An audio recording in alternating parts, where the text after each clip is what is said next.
full-year membership to decline by about 1%. This excludes its acquisition of Great Western Healthcare, which was completed earlier this year. Cigna had previously expected an increase of 1%. Cigna's net income for the third quarter fell to $171 million from $365 million a year earlier. Revenue rose 10% to $4.85 billion from $4.41 billion. The company also reported adjusted income from operations of 89 cents per share, which falls well short of Wall Street expectations, which had pretty much pegged them to come in at about $1.06 a share. The insurer lowered its adjusted operating income guidance for 2008 to a range of $3.40 to $3.50 a share. It had previously said that they'd earn as much as $4.25 a share.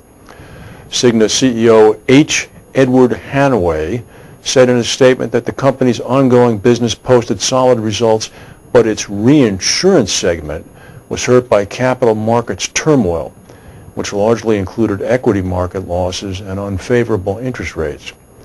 Cigna's reinsurance business was discontinued 8 years ago in 2000.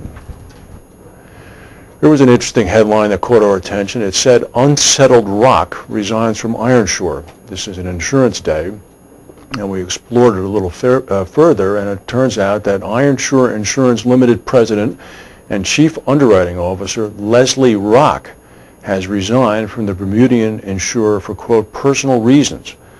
Mr. Rock was part of the founding management team when Bob Clements launched Ironshore at the start of last year as a $1 billion property cat insurer. It's thought that the former underwriting chief at Lloyd's insurer Heritage was, quote, unsettled on Bermuda, and he had been seeking a return to London.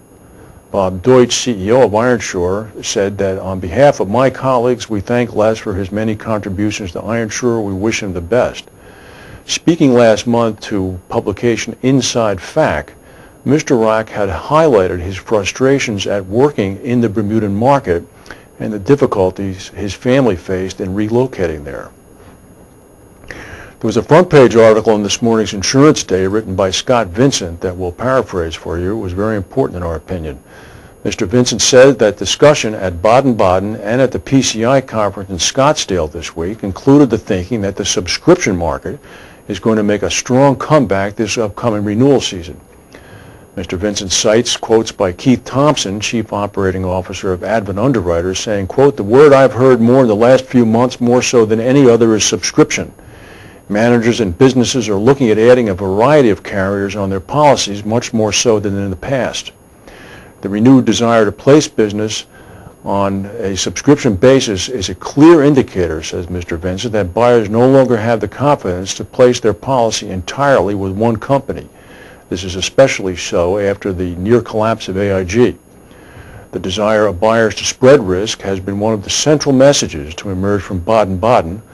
David Watson, CEO of XL Re Europe, warned that clients have a strong desire to spread their risk and, quote, "for the European reinsurance industry, this is probably the biggest challenge." Swiss Re's Thomas Whitting concurred that the desire to spread risk has intensified over the past 2 or 3 renewal cycles. I would note for the record that the Pivot Point insurance transaction system is one of the best subscription systems we have seen. Now to our final story. We have some viewers in Peru, and this might affect you. Last night, Illinois Senator Barack Obama dominated the airwaves in the United States with a 30-minute campaign ad on 4 of the networks, including a number of cable networks. Began at 8 p.m. Eastern Time, and he dominated for 30 minutes. Senator Obama can also apparently count on the support of a majority of Peruvian faith healers.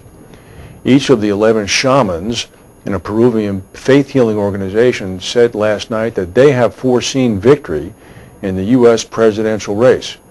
9 of the 11 said that Senator Obama will win, and 2 said that Republican rival John McCain will win. Blowing incense over a sacred llama fetus perched on a bed of cocoa leaves next to posters of the leading candidates, the shamans took rattles, chanted "Up, Obama, up," and threw flowers at their images. Juan Osco, president of the Apis Hinca Healers Association, told the Associated Press, quote, "Obama is growing stronger. I've seen that he has the spiritual support of Martin Luther King and John F. Kennedy to protect him. He's going to win. The shamans whistled, chanted, and rubbed both posters with Andean spirit totems, a statue of a dark-skinned Jesus, and other idols to scare away bad spirits and negative energies that might prevent a fair and democratic election. We're cleansing both of them so that on November 4th, the person that the U.S. really deserves wins. We have seen if the elections are not fair, there will be another global economic crisis, war, and despair. Well, there are still a number of people who think that the 2000 election was not fair or legal, and there are still some people who think the 2004 election was not fair or legal because of discrepancies in Ohio. Just talked to John Kerry about that. So hopefully, at least, regardless of who they hope will win, the shamans' desire about having a free and fair and accurate election will come true.